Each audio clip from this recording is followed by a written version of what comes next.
Okay, good afternoon, my dear students. Let's get to work into this exercise. For analyzing this, you just have to read, as I always say, get to read the exercise, and then you can underline if you want to. Let's see if we can get another color. So, let's read. In the process of obtaining chlorine, so definitely you're going to obtain chlorine. You construct your reaction.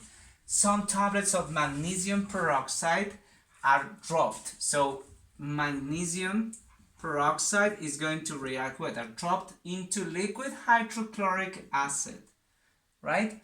So the other products or byproducts are H2O, it says there are water, and magnesium chloride. How do you balance that reaction? It doesn't look that difficult. You have two chlorines plus two chlorines makes four chlorines, so you put in here four chlorines, then you have four hydrogens, and you need to put in here 2 because 2 times 2 is 4 hydrogens, so that would make it, it's done. So now you have constructed the reaction. Let's continue reading. Each tablet contains 500 milligrams at 80% of magnesium oxide, it said in the exercise, right? But you just constructed the reaction, and in the reaction no magnesium oxide, so definitely that was a typing mistake, sorry for that, and you put peroxide. Okay, so if there are 100 milliliters of HCl of a concentration 3 moles per liter, that's 3m, 3 molar, 3 moles per liter, how many tablets? So then you're looking for how many tablets, right, are needed for this reaction. Then you're going to look for, given the hydrochloric acid you have there, you're going to move from hydrochloric acid to tablets of magnesium peroxide.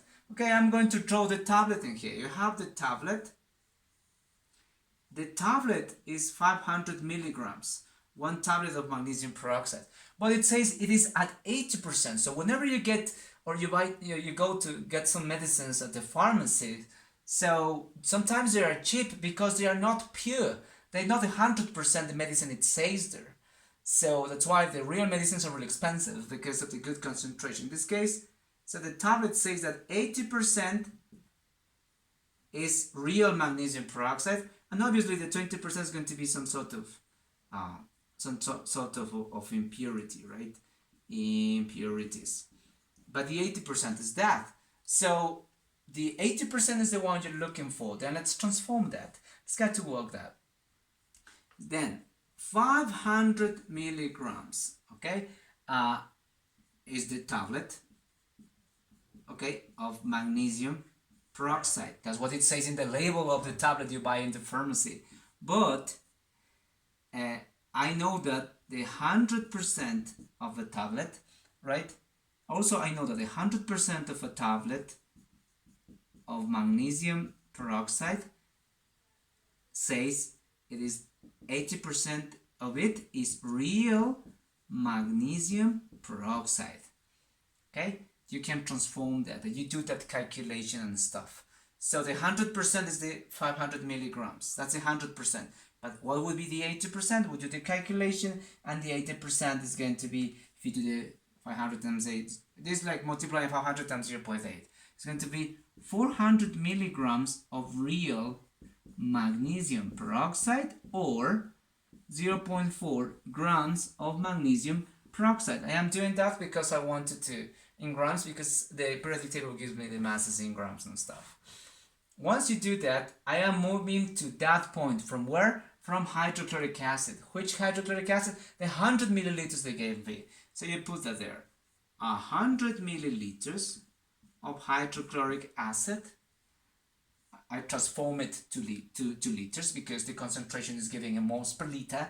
So 1 liter of HCl contains 1,000 milliliters of HCl. So I cancel the milliliters, and that's it.